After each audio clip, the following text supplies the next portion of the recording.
See, this is a very important time that we have, which is right after the darshan. So it's very powerful. Swamiji has just initiated all of us. I request all of you to please sit and do the power manifestation.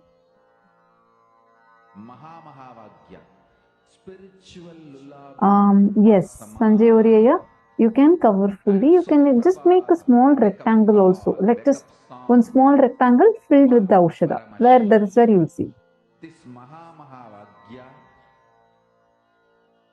Completed. Adam Maya, that's wonderful. So, what did you, were you able to manifest? Wake up song for Paramashivam. And keep doing more rounds. Wake up in you. Who all were able to manifest? Just remember this one powerful cognition. This Maha. All the serving Epitajaman, serving Epitakartas, I request all of you to do it. This is spiritual lullaby for Samadhi and Suprabhatam, wake up song for Paramashiva in me. For Paramashiva to manifest.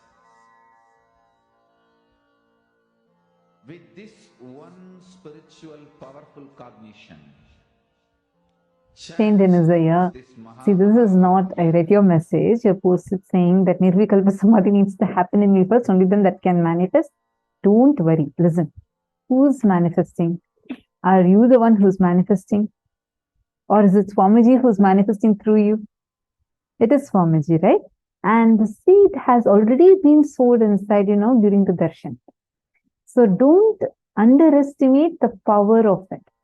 Okay, you just sit.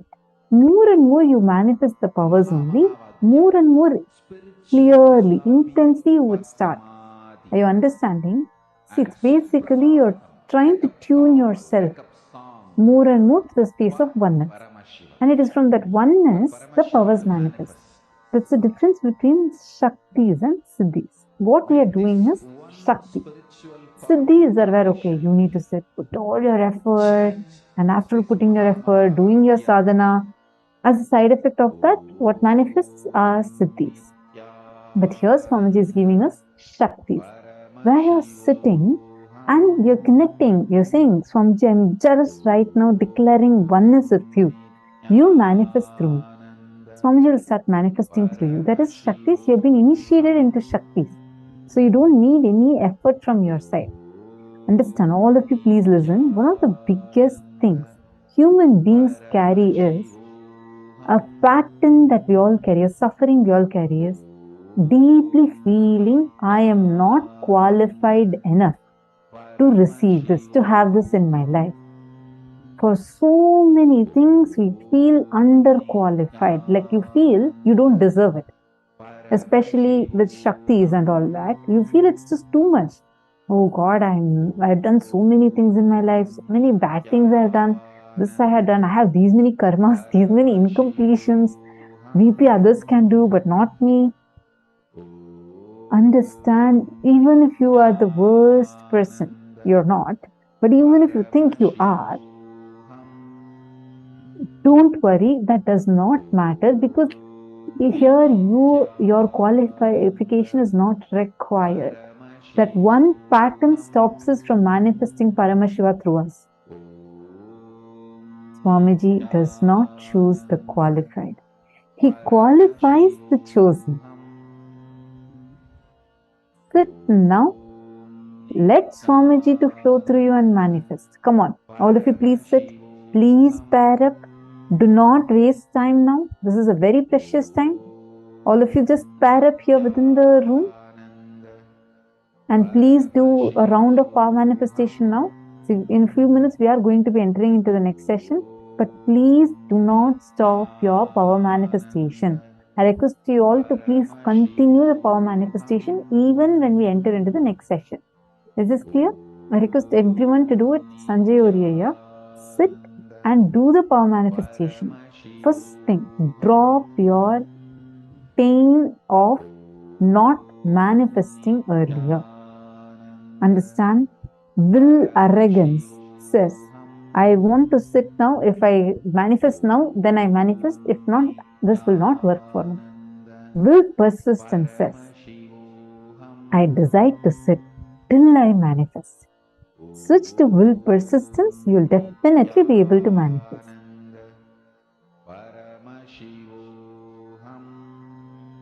Okay, sit now. I request all of you to sit and do the power manifestation. See, there's a very nice story. Once Narada, Devarishi Narada, he is traveling to Vaikuntha Loka to meet Mahavishnu. And on the way, as he is passing by, he notices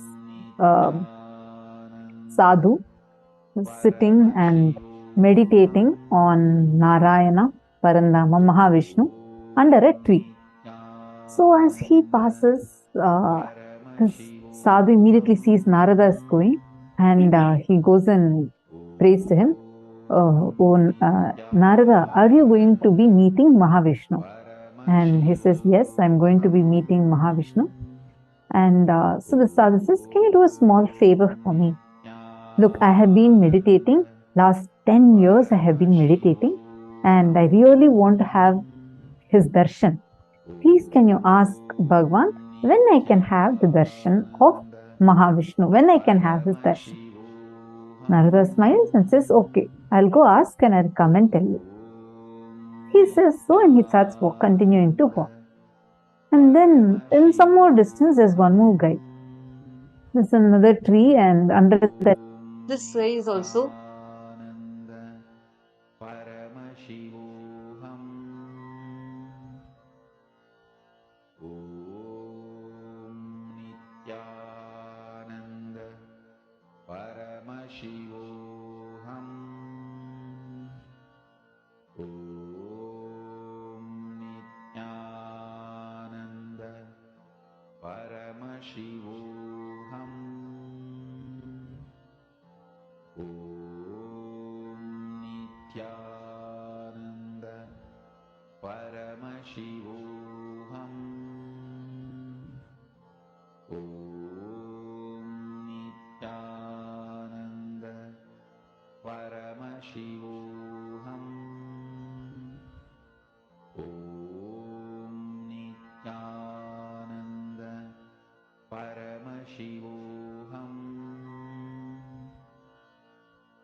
Nithyananda.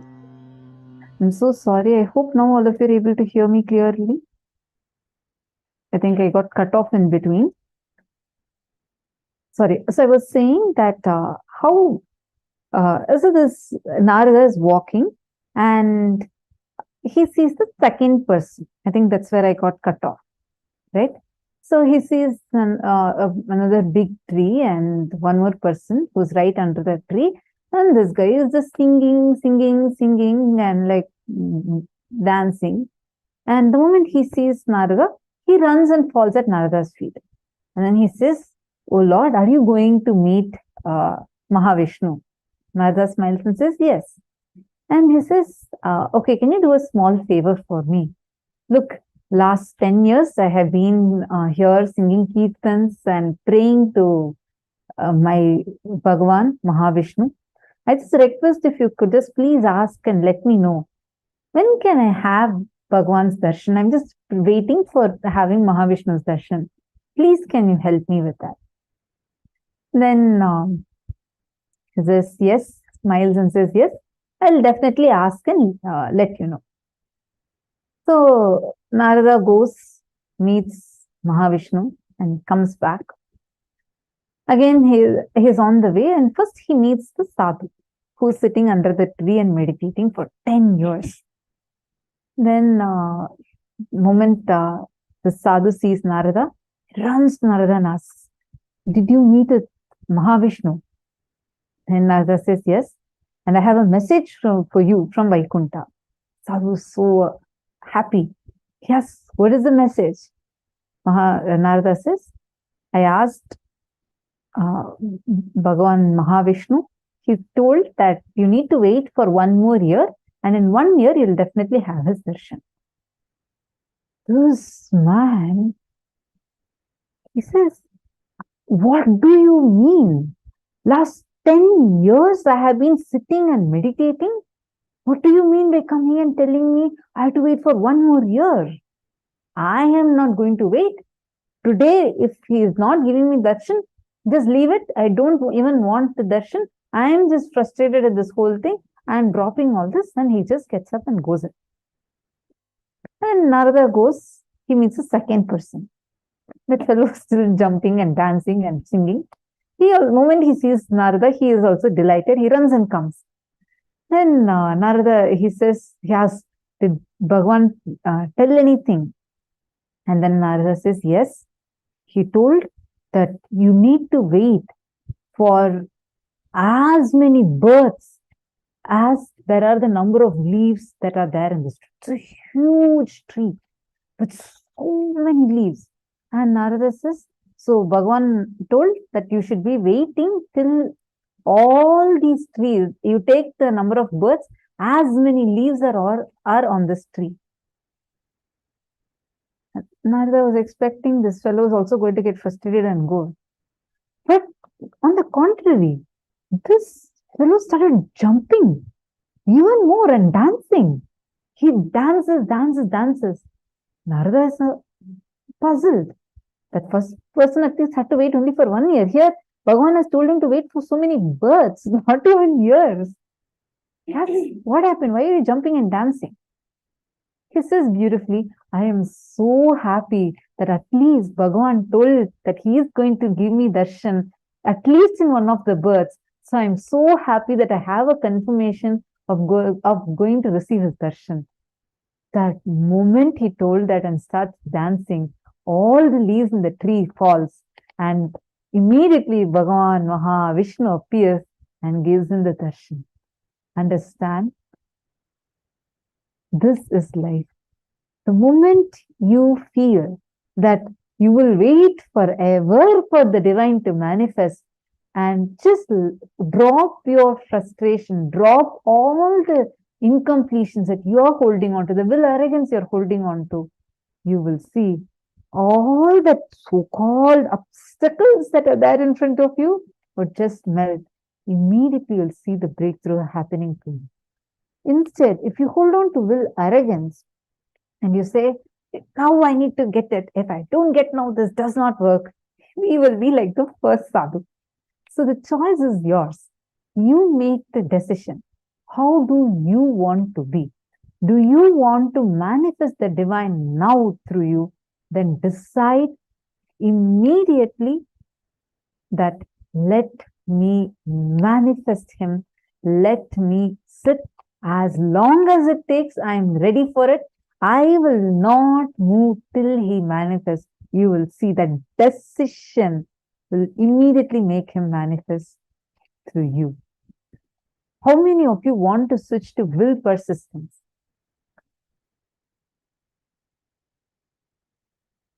Just choose from now to sit in that will persistence and do the power manifestation. All right, now let's go to the next session where Swamiji is going to explain a very important revelation about how to move from lust to love.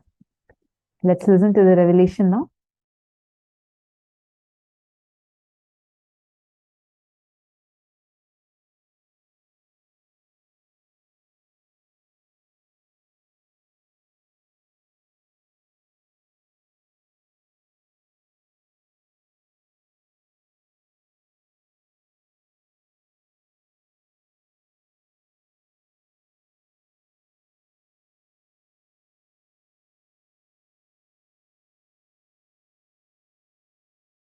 Shallow breath is lust, deep breath is love. That's it. Existence is alive just like you, and it breathes just like you. Whenever there is a shallow breath, the insecurity your system feels makes you feel lusty about your body, your identity, your emotions. Understand, the primal lust is lust towards your body, your identity. Then it extends to lust towards wealth, other person, and everything. The primal existence of the lust is fundamentally short of breath. Short breath and short of breath, the insecurity generated by it. I am making a simple equation. Nothing else. Deep breathing, long breathing will create such space in you. Simply, you will be in love with you, with everything, and overflowing. Lust is nothing but short breath, short of breath, and all the incompletions, insecurity generated along with short breath. Understand? I am not going to ask you to have a deep breath. The moment I reveal this secret and understanding, you will start having deep breath. That is Jnanapada. The solution should be as simple as breathing. Listen carefully. Just today, one of my disciples was asking me, Swamiji, one very important question. You are a macrocosm, and you have come down into this body as microcosm. How do you feel? I said, precisely, I feel I am a macrocosm because I have not come down. I have reflected myself into this body and woken up, started operating this system, not shrunk into this system. This system is not exclusive of me, it is inclusive of me before the system was created, during the system was functioning, after the system stops functioning. Throughout, this was inclusive of me. That's all. That's all is the difference between lust to love. If you feel the system alone is you, you exclude everything else. The exclusivity, you feel only the system is you, the body is you, or your identity is you. That's lust.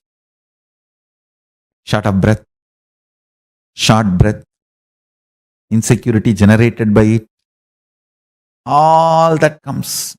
Yogi is a person who breathes with cosmos. That's all. Yogi is a person who breathes with cosmos. That's all. I'll repeat. Yogi is a person who breathes with cosmos. Just breathe with cosmos. You will be overflowing with love. It's not something you need to do.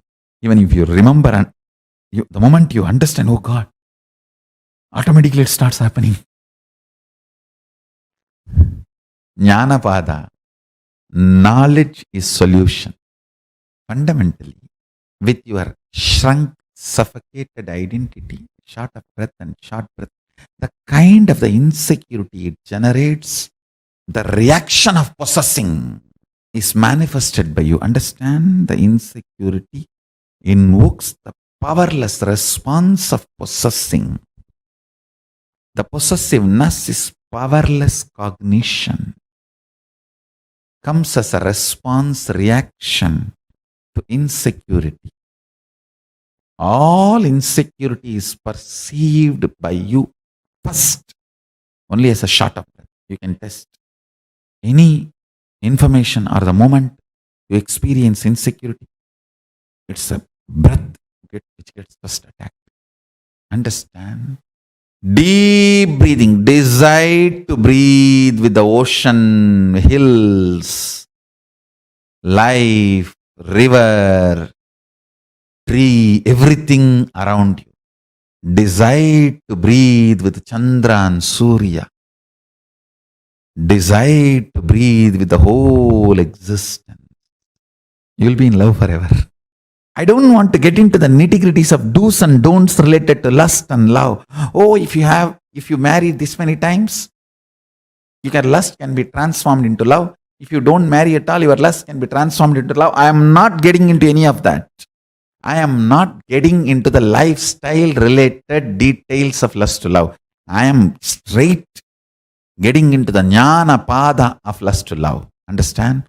Jnana Pada means just by knowledge you are liberated. No rules are given, no practices are given, no techniques are given, no methodology is given. Straight by listening to the truths you are liberated. That's it. At the most, very rarely you may be asked to contemplate. That's all. During the Shravana, you are little disturbed, then Manana is requested. Means the contemplation. That's all, nothing more. The whole satsang is 2 lines. Short breath is lust. Deep breath, long breathing is love. That's all. When you breathe with cosmos, you are love and you radiate love. Whatever toxification you have accumulated, whatever patterns you have gathered, whatever difficulties, incompletions you may have, understand, your patterns are not the real problem. You operating them again and again is the real problem. With a deep breathing with cosmos, with a long breath, operation of the patterns will be destroyed. Operation of the patterns will be destroyed. Understand this truth.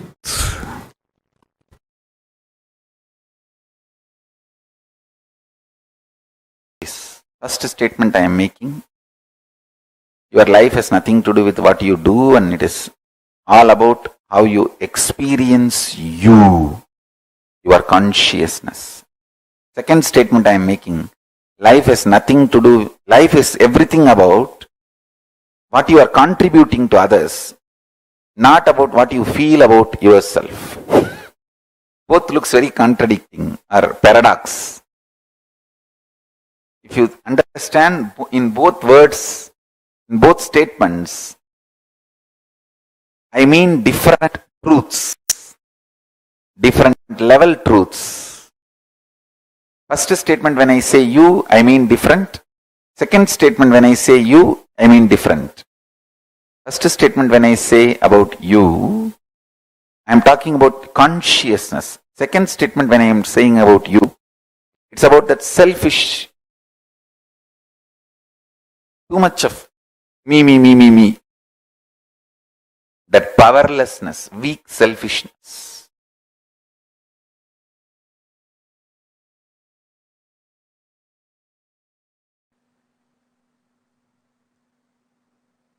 In the level of consciousness,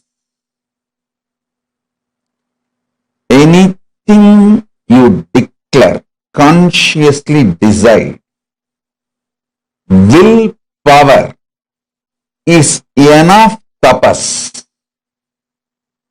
In the outer world, anything you declare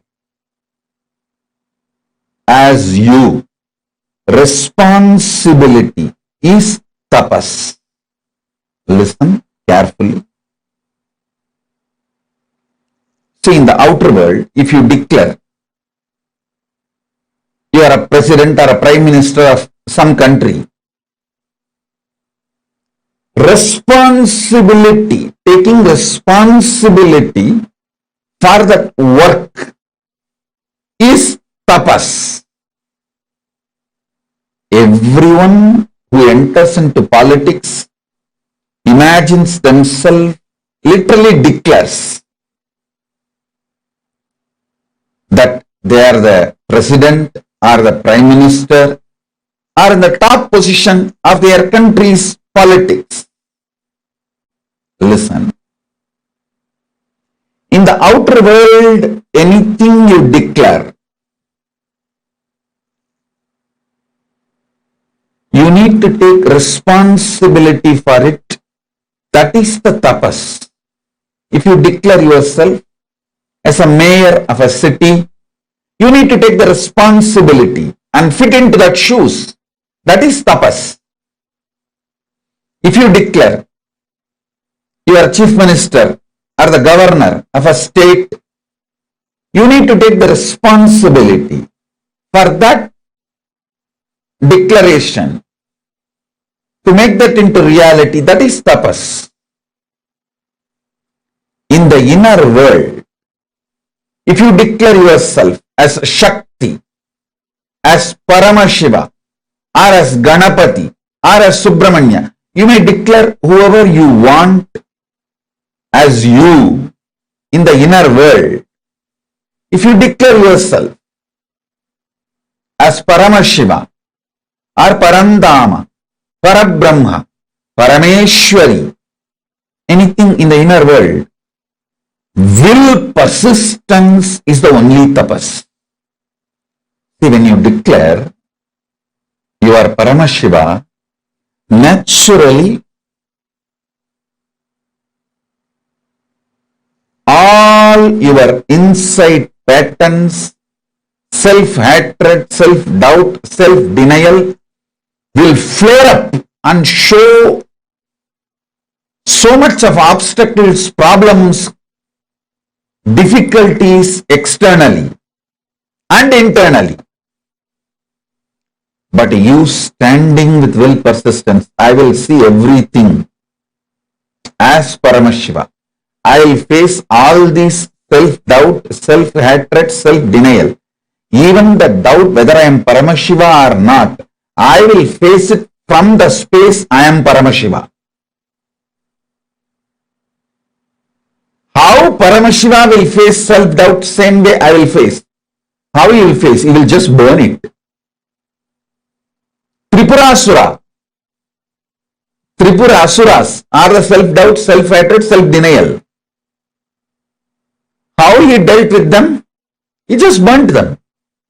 Same way, I will burn my self-doubt, self-hatred, self-denial just through will persistence. Listen. In the conscious world, anything you declare as yourself, will persistence for it is tapas. In the external world, anything you declare about yourself, taking responsibility for it is tapas. Now listen.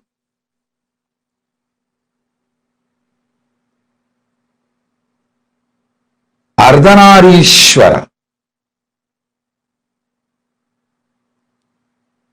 is the pure conscious manifestation of Paramashiva. If you declare you are Ardhanarishwara, just have will persistence as tapas, you will manifest Ardhanarishwara. I tell you, manifesting Ardhanarishwara is the ultimate sexual fulfillment. Neither womanizers nor nymphomaniacs taste even the glimpse of what is Ardhanarishwara. Listen. Womanizers use women more like scratching for itching. Actually, if you want to kill a monkey, you don't need to do anything big. Just if you make a small wound in the hand, very small, just one small needle. That wound is enough because the monkey cannot keep quiet. It will go on the scratching. After 2 days, even if the wound heals by itself, monkey will scratch again and make it as a big, until it becomes septic and finally dies. The monkey will not allow it to get healed. A small wound is enough for the monkey to kill itself because of that itching and scratching. Is a natural animalistic pattern. Listen, the sex of the womanizers is exactly the animals itching and scratching.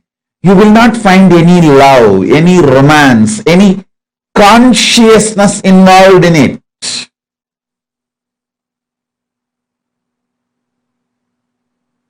If an act sex can be fulfilling, then prostitutes must have been enlightened long before.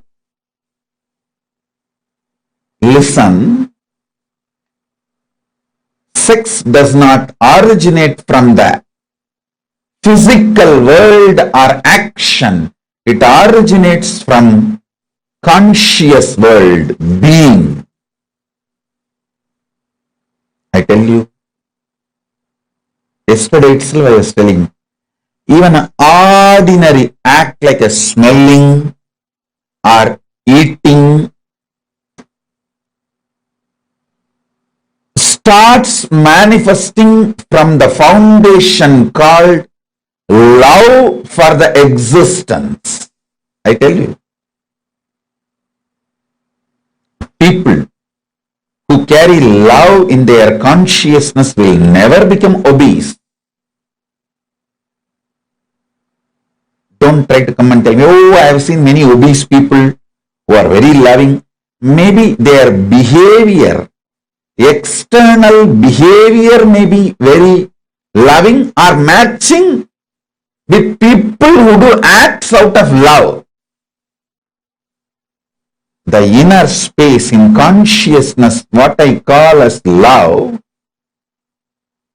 is a overflowing quality towards everything. It's like a, see, if you are alive, you will think, you will breathe, you will smell, you will digest, your blood will be circulating, everything will be happening.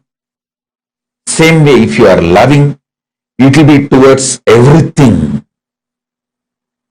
It is the quality of consciousness, not the quality of the external habit or attitude or actions.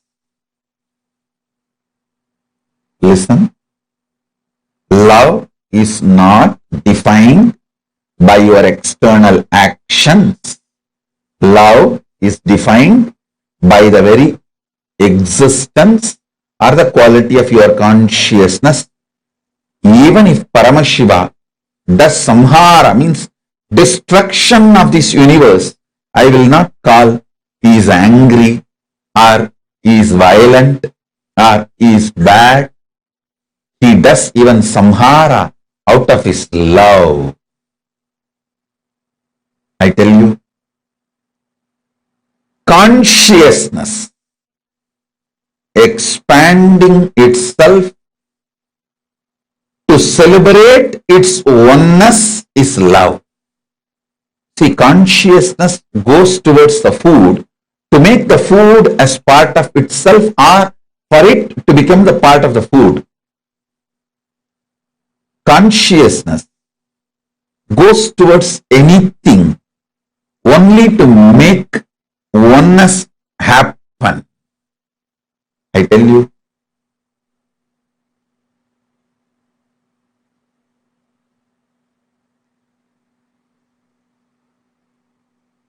nothing is inauspicious if you understand love. Everything is inauspicious if you don't understand love. Sex is the amazing expression of that love to make another one body into oneness with you and you with that body. Listen. When your consciousness moves towards food out of love, it wants to make that food as part of itself, means oneness. Give the oneness experience to that food.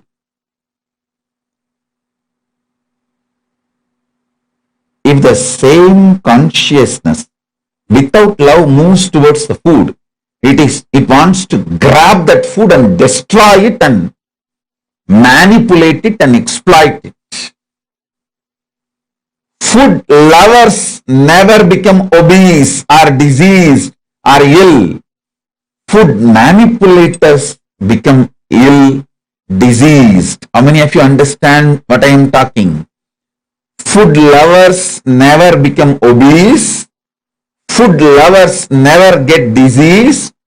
Food lovers never get any illness related to food patterns, food habits, and food eating style. It is food manipulators. People who rape food. Understand this word. People who rape food due to food pornography. I coin a new word, pornography. What is food pornography? Too much of advertisement about the food using colors and arrangements.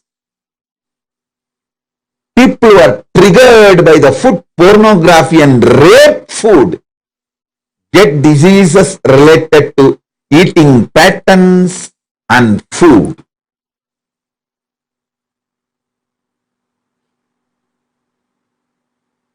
All of you, again and again listen to this powerful cognition and carry in you, listen. Once you align your food pattern, your sex pattern will be easily aligned and your life will be just celebration. Your life will be just celebration.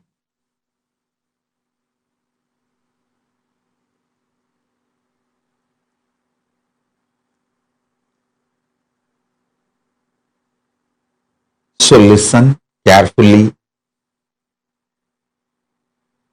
listen intensely,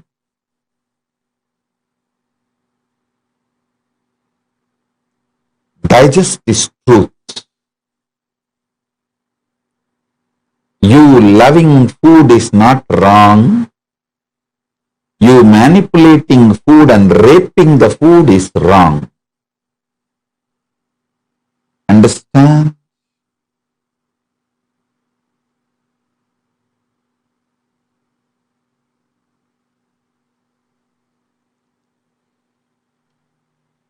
If you love food, you know how much of food can become one with you, your digestion ability. What kind of food can become one with you? What kind of food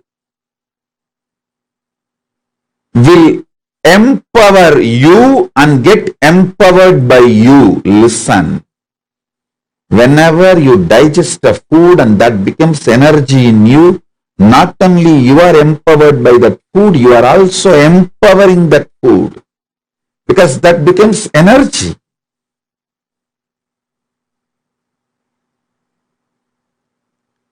Whenever there is a problem due to food inside you,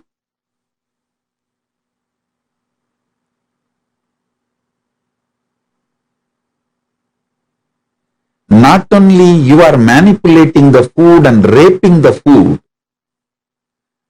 also gets incomplete with you because it has not fulfilled the purpose for which it happened.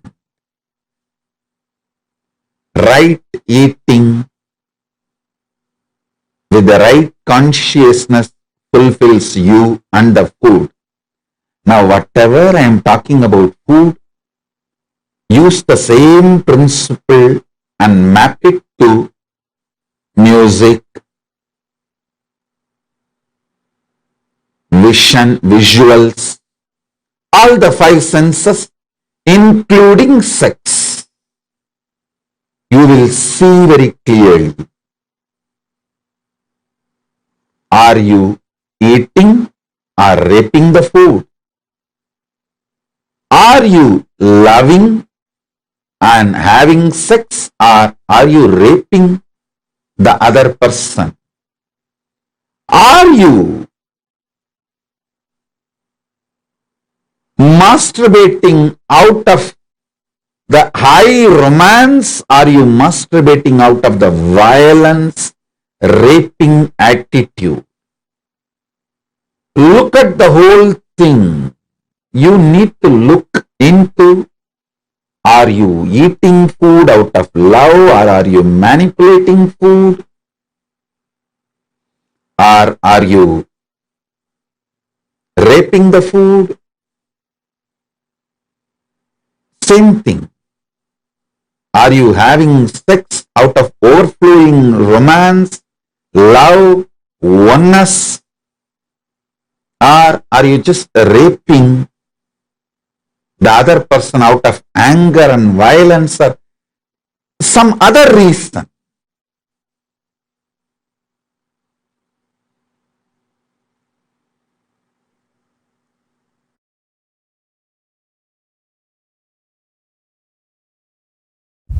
Understand? Sexual act, a man first feels physiologically pressured by the hormones. So physiology sends the signals to body, physical structure. So it starts responding, but psychology is not having enough life positive affirmation to be active. It does not have enough love. It only feels the pressure of physiology and physical components. So it is waiting to take revenge on the physiology and physical component the moment act is over. The moment act is over, psychology just takes over.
Building you, manifesting you, like how from mud the pot is made, same way. I'll teach you the science of using consciousness and manifest your life. Simple 3 instruction. Listen. I'll explain the logic, science behind the instructions next. First listen. The root chakra, Mooladhara, the lust energy centric chakra. Second, Swatisthana, the spleen chakra, fear centric. Third, Manipuraga, navel chakra, food and ori-centric. Now, listen intensely.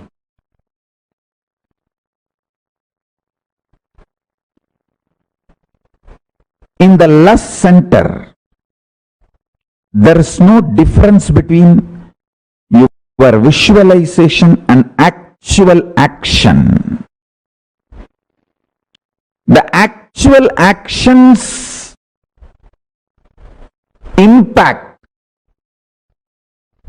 and your visualizations impact on your life. If you see, the actual actions of your lust may have only the legal implications externally. Other than that, other than the legal implication, whether it's a legitimate wife or illegitimate or gay or lesbian, other than the legal, socio-legal component of the sexual act, the act or the mental action, please understand, words, very raw, your fantasy, your pornography, your masturbation, all this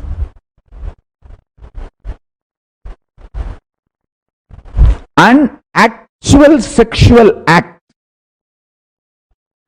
this too, if you see all the mind related sexual actions, body related actions, other than the legal implication, there is no difference, there is no second difference on the consciousness between these two. Let me put it more and more straight, because I am talking to the large open audience. My words need to be very clearly spelled out.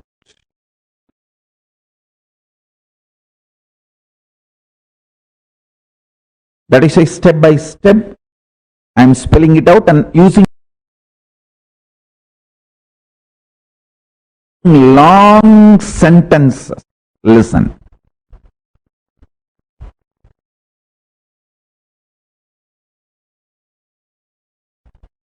Consciously, your visualizations about sex, pornography, masturbation, all these has the same effect as physical act. And I am not going to say physical act is good, bad, right, wrong. If this is same, then why not go for physical act? All those logic I am not going to analyze. I am going to reveal some of the most important truths for your enlightenment. Let me stop from the angle of attending to this whole issue only from the angle of enlightenment. Listen. Listen sincerely. Let me give you some of the conclusions.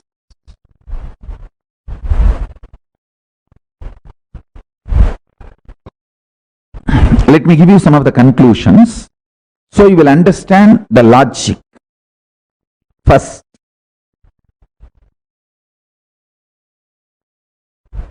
mentally digesting all the fantasies of sex, body pleasures, completes your being, liberates you from undersexed or oversexed bondage ideas. Man or woman, person, who always equates sexual pleasure to the sexual act, feels either undersexed or oversexed, feels all the time others are oversexed and they are undersexed. Too much of complicated relationship with sex leads to complicated relationship with the body, leads to complicated, very frustrated relationship with the thinking itself. Please understand, this is too important thing you need to know.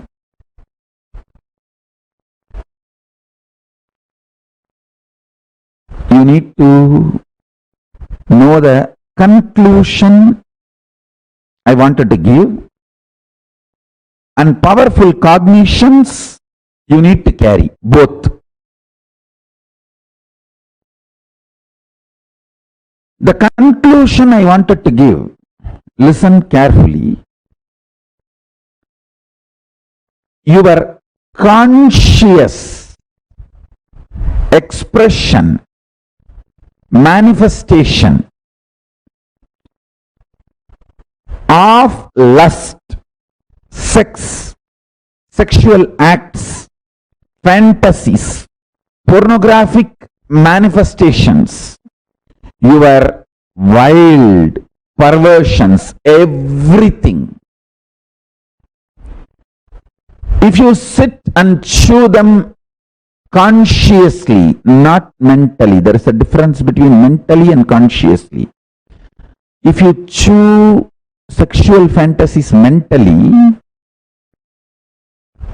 you will be obsessed, and all the actions related to sex will be like a compulsion, forced. There will not be any conscious involvement, freedom or participation. More like a, you have to sneeze. Listen carefully. Mind binds, consciousness liberates. Formula, basic sutra. Mana is bandha, chit is moksha, mind is bondage. Anything done mentally leads to obsession and obsessive compulsive behavior.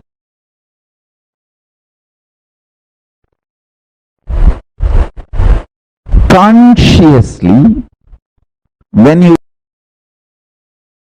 engage with your fantasies, desires,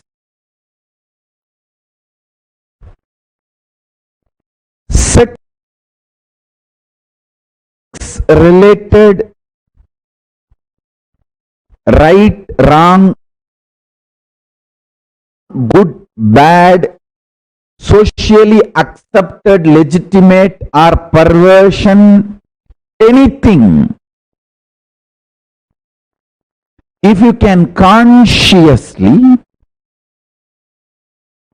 use your visualization and get involved, you will be liberated without need for the physical act from the feeling of undersexed or oversexed, denied or exploited, all the incompletions, frustrations related to sex.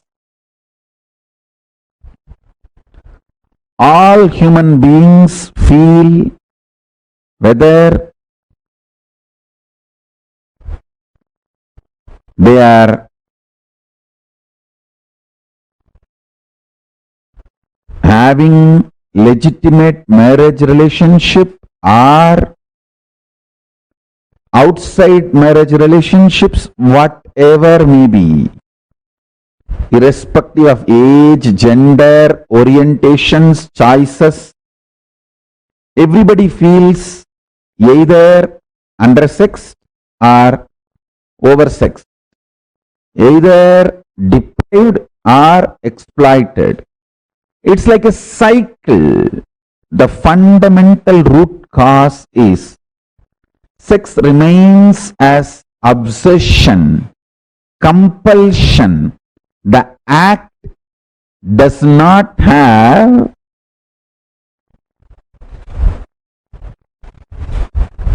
liberating consequence, fulfilling consequence. It may be tiring, releasing, letting you rest, but not fulfilling. Please understand. I'm getting into the deepest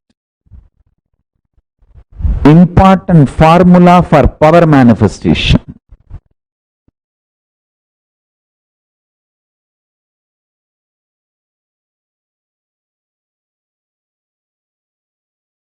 All the 5 perceptions you carry about sex, all the 7 perceptions you carry about death.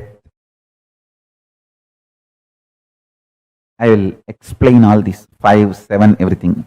Why I am saying 5, because the Muladhara has a 4 petal and center core. That's why 5. Muladhara is the chakra, the sex chakra.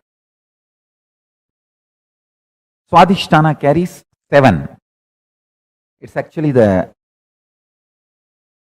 7 perceptions of death, 5 perceptions of sex, 7 perceptions of death. All these 11 perceptions of love, all this is absolute delusion. Please understand. It is not, I am not even saying it is false or lie. If I say it is false, you will try to argue with me. Oh, you don't know, Swamiji. I am really undersexed. It is a truth. It's not false. It is based on the facts. Hey, listen. Anything I say, true or false, you will start arguing. It is not lie, it is this, it is that, all that I am telling you. This very fundamental foundation perception is delusion, I tell you.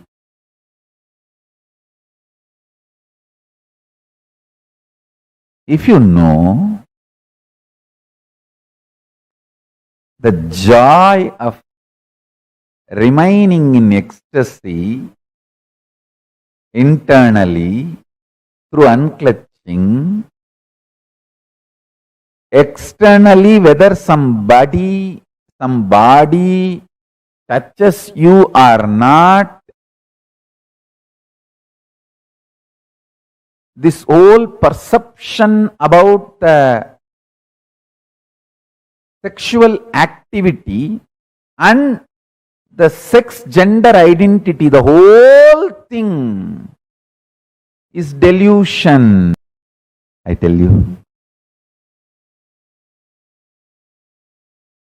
Even if you struggle unclutching, try for half an hour. Your internal hormones, chemicals, as I was describing the other day, chemistry of your biology is mind.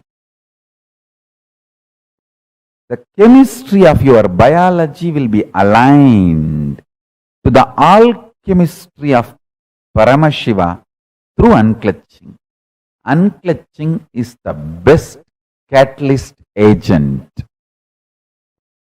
to make the chemistry of your biology align to the alchemistry of Paramashiva.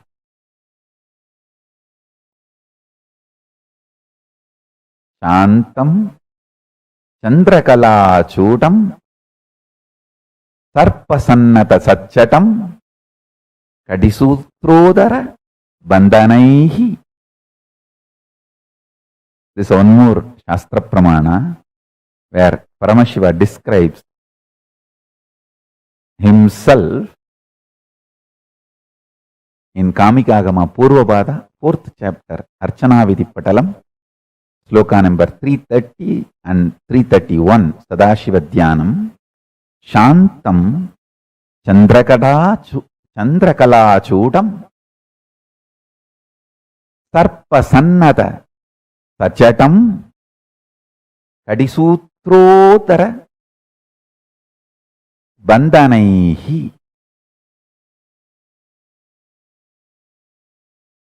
I'll read out the translation. Satchatam means Paramashiva as Jatas. Udarabandham. Udarabandhanam means the ornament tied on the abdomen stomach, means the abdomen of Paramashiva is tied, not having belly. Paramashiva is having a controlled, strong stomach.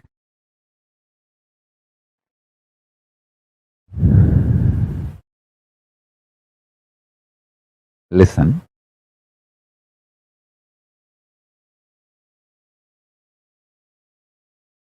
Whatever I am trying to convey today through this satsang,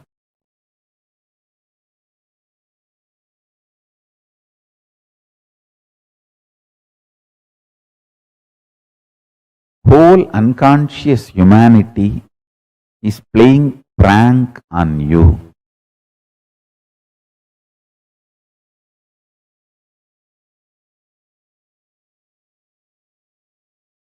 Don't get pranked. Wake up to the reality by just half an hour unclutching.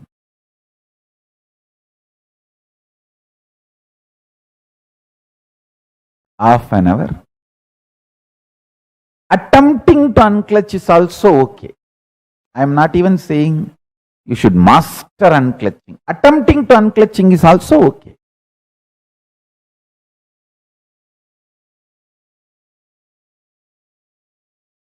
The social concepts and definitions of gender, gender-related issues,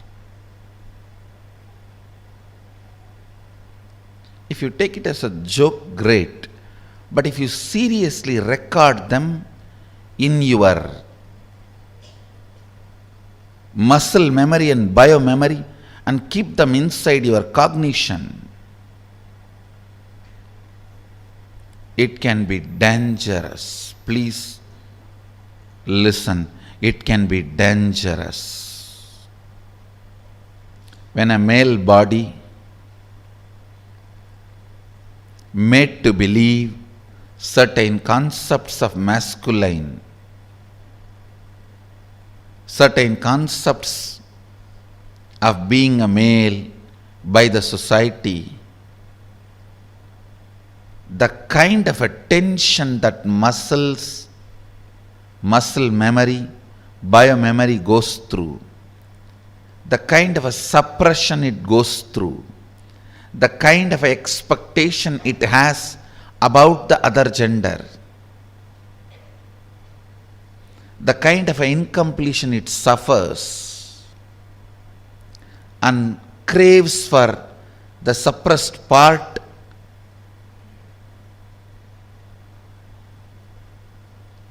is hell. Such punishment for whole life. And the worst thing is,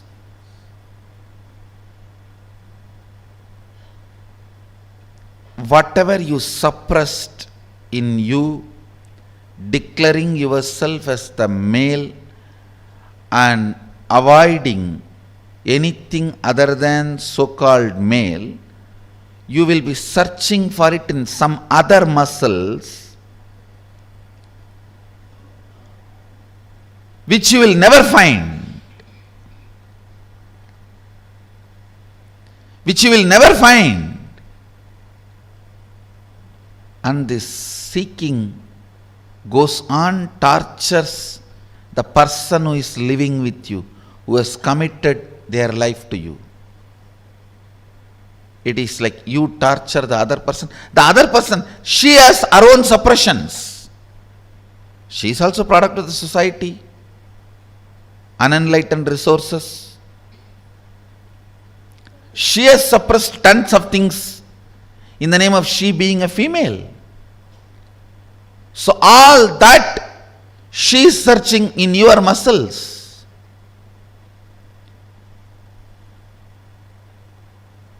It's like in Indian villages, this early morning hen will come out with chicken and start searching all the dustbins for food. Searching.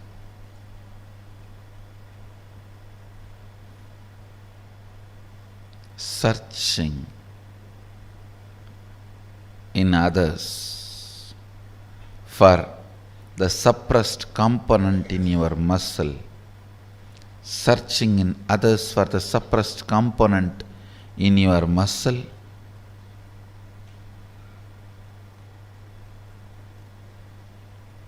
Is the most frustrating thing that can happen to anybody in life. Even if you are a potato couch, because you did trial and error on yourself, it's easy to get you out of it. But the patterns you pick up from others, believe it as your muscle memory, install it in your biomemory, takes such long completion, requires strong completion process for you to get out. Again and again it triggers violence, dissatisfaction, incompletion, resistance, a wrong principles of sex. Understand this word, wrong principles of sex. Earlier in India, men used to wear only the dhoti and maybe one small angavastram. Slowly, the exposed upper body started getting associated with the idea of sex. Then they will have to cover. Then now even the exposed shoulders gets associated with the idea of sex. I don't know when the exposed eyes and the nose are going to get associated with the idea of sex. And then you have to wear complete covering.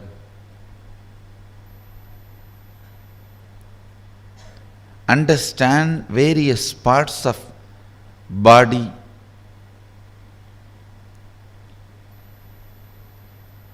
triggering various ideas, concepts, patterns in your system shows how the society is going lower and lower level, and our common agreements are sinking deeper and deeper and stinking. Our common understandings do matter. Our common understandings do matter because knowingly or unknowingly, Even if you understand the higher principles, in your day-to-day life you are forced to live the common understandings.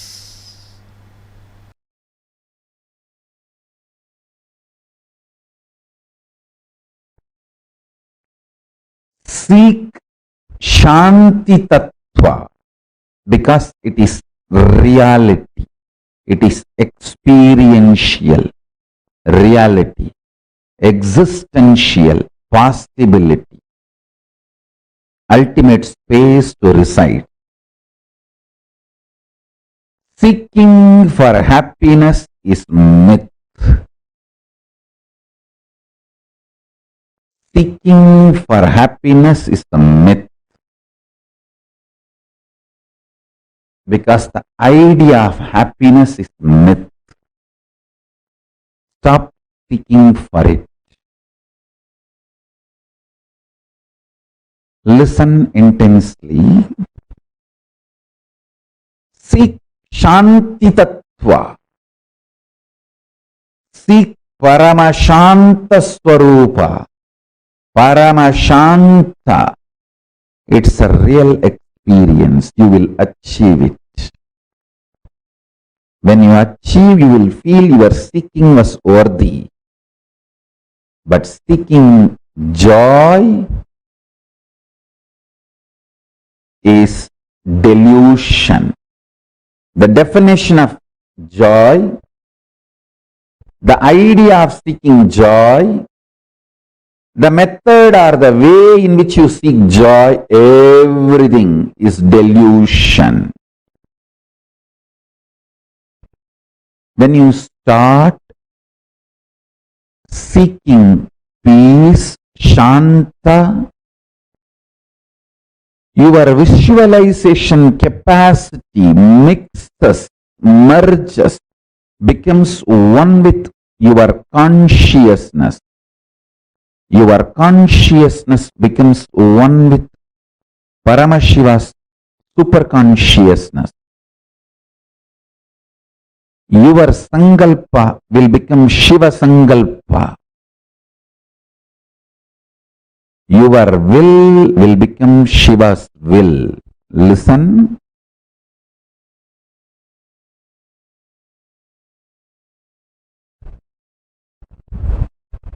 Seeking joy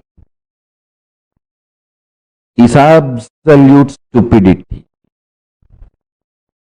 foolishness, delusion. Seeking peace, Shanta. I don't want to use the word peace because there is no other word. I'm using peace. Peace is too small word. Peace is impotent word to translate Shanta.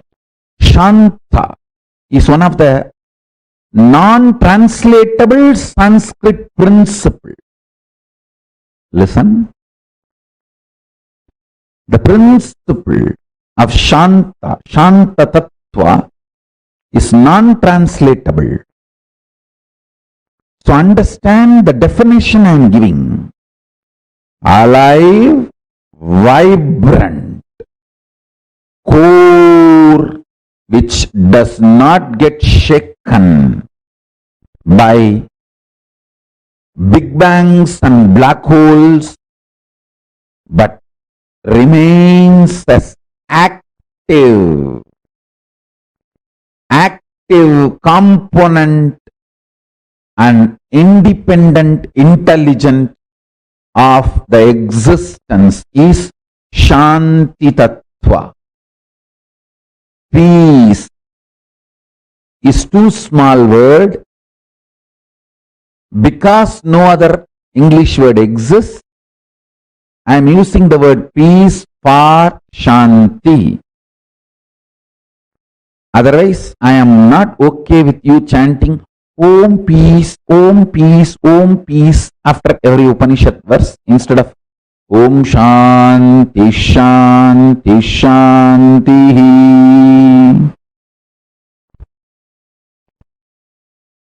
No, Om peace, Om peace, Om peace. No.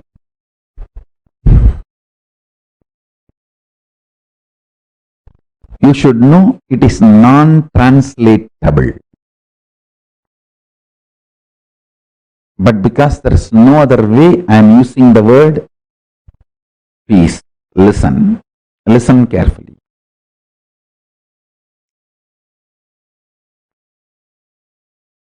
Start seeking peace. Your mental capacity, visualization capacity, your capacity to get excited, your capacity to get emotional, your capacity to become active, your capacity to become energetic, your capacity to be alive, all this will merge into your consciousness and Paramashiva's space. Paramashiva himself will start manifesting in you. Seeking joy will make you more and more grasp. It will bring you down from consciousness to emotional, emotional to mental, mental to physical grasp. Start seeking peace, you will move from grasp, physical to mental, from mental to emotional, from emotional to visualization space, and from there you will move to consciousness and to superconsciousness itself. If you start seeking peace, you will get intensely involved in your sex-related fantasies, visualizations, perversions, and you will master it. You will get involved with your fears, fear patterns,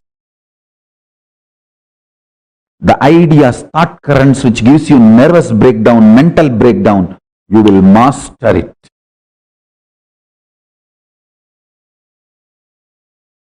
You will get involved with your unconscious food patterns. Understand? Sex,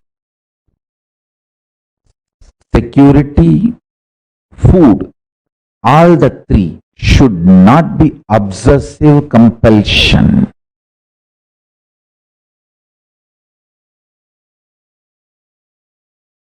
When these three are obsessive compulsion, you are a slave.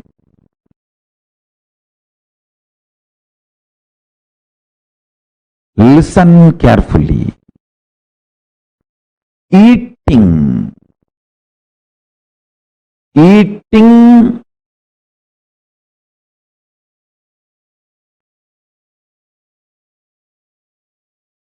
for the sake of joy will create more and more bondage. Eating for the sake of joy will create more and more bondage. Listen. If you start eating to find Shanta inside you, you will find the right food. I tell you.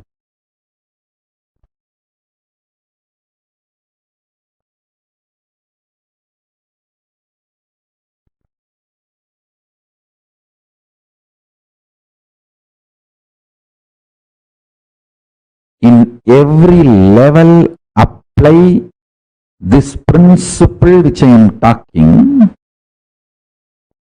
Personal,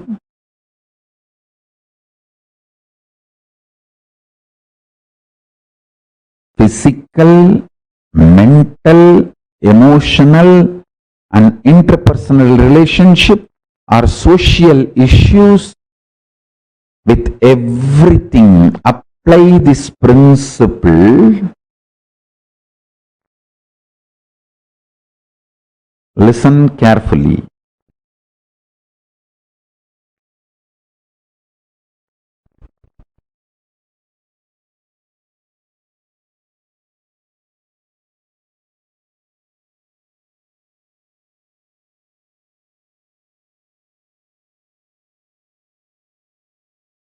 whenever I give an example to explain a principle, just don't hold on to the example. Example, I map it into one small problem, but use that principle in everything you face in the life.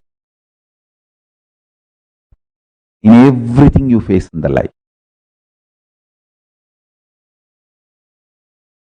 In everything in your life, seek Shanta. You will achieve it. Not joy. People who seek joy feel whole life is a struggle. Life will be struggle as long as you feel you want to get out of it. Now your life is a struggle. At one point, everything will become peaceful. You will be out of it. Everything will be joyful. Listen carefully. People who seek joy feel always life is filled with conflicts. People who seek peace realize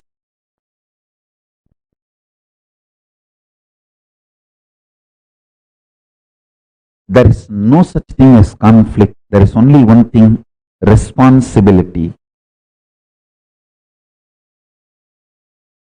Life is all about raising the standards of your responsibility. Raising the standards of your responsibility. What do you call as conflict? Raising the standards of your conflict. Raising the standards of your struggles. Raising the standards of your wars. Don't fight with cheap people. Don't keep your wars cheap. Don't keep your conflicts cheap. Because you don't have confidence on yourself. You are afraid you may be physically broken, mentally broken, psychologically broken, emotionally broken, economically broken, consciously broken. You keep your struggles, wars, conflicts too cheap and low. What I mean by visually getting involved, consciously getting involved with your sexual fantasies, perversions, without the physical act. Consciously getting involved with your insecurity, fear patterns, without physically trying to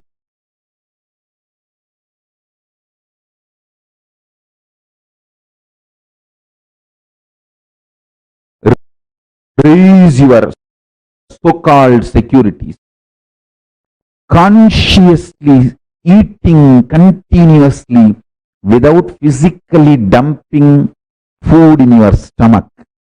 What I mean by this three, conscious involvement, and what I mean by tasting Paramashanta Swarupa, what I mean by the word, when your struggles are cheap, you are cheap. When your struggles are high, you are high. When you are beyond the struggles and full of responsibility and know that life has no struggle, it is all only about responsibility, you become leader. All these statements will become your realization when you start tasting Paramashanta inside you.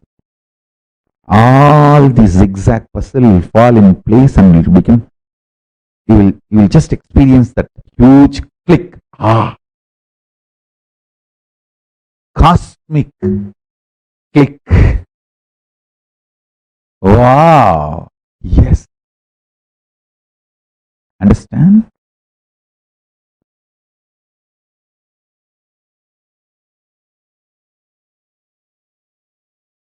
I am not here to teach you. I am here to initiate you. My initiation will teach you. Every day I come to Satsang come not to teach you, but to initiate you, to give you the Shakti Pada. Actually, to give you my smile, to love you. My love, my initiation will teach you.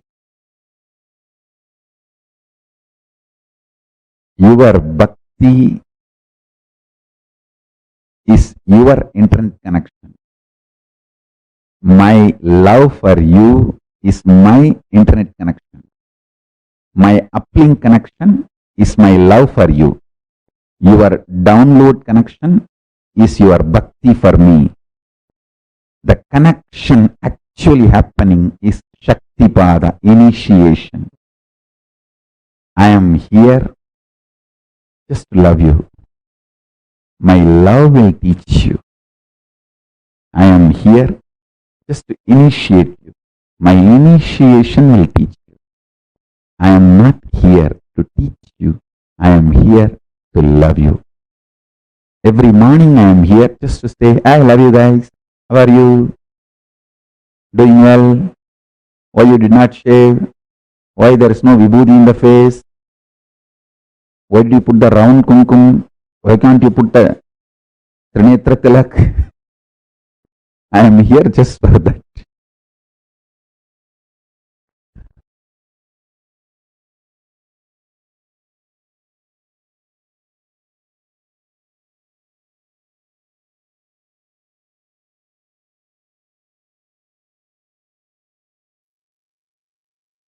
Nithyananda. Now, all of us have experienced today some of the most important, most beautiful revelations from Swamiji. From understanding what is Tantra, understanding our gender, the right diagnosis of gender, completing with all the powerlessness that has been embedded into us by the society, Swamiji has taken us through one of the most important journeys where we are discovering our own gender. And this brings us all to the conclusion of our day today. We are all ending the day 20 of this Paramashivoham, and tomorrow is the last day of the program. Tomorrow, the whole day ultimately is about learning to radiate Paramashiva. And we have a very exciting condition for tomorrow. So all of us are supposed to be dressed up as Swamiji. Choose any form of Swamiji that you love, with a turban, the chattas, however you like. Choose any picture of Swamiji and you are going to dress up tomorrow exactly like Swamiji and come for the program, because tomorrow our experience is about manifesting Om Nithyananda Paramashivoham through all of us. Literally manifesting that Mahavakya itself through us, experiencing that Paramadvaita with Swamiji. And for that, one important thing is dressing up as Swamiji and coming for the program. How many of you are ready for this? Who are saying, yes, I'm going to do it? Choose a picture and make sure you're getting ready as exactly like how Swamiji would be. Choose any picture of Swamiji. Try to match the same color, try to wear similar jewels and everything.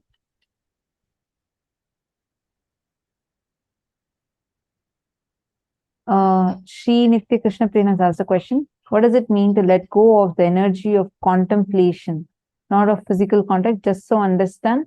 Sorry, Aya, I'm not really getting your question. Energy of contemplation, I'm not really understanding that. Could you reword it and send it again? And actually, we are too beyond the program time. If I request, if you could please ask the same question tomorrow, definitely we'll answer, and maybe you could just reword it and we'll definitely answer your question. Okay, I'm so sorry. It's time to end and to disrupt the other people also. So, and tomorrow, make sure all of you getting dressed as Swamiji. Okay, and let's meet tomorrow. And today's gifts are going to be sent via email to all of you.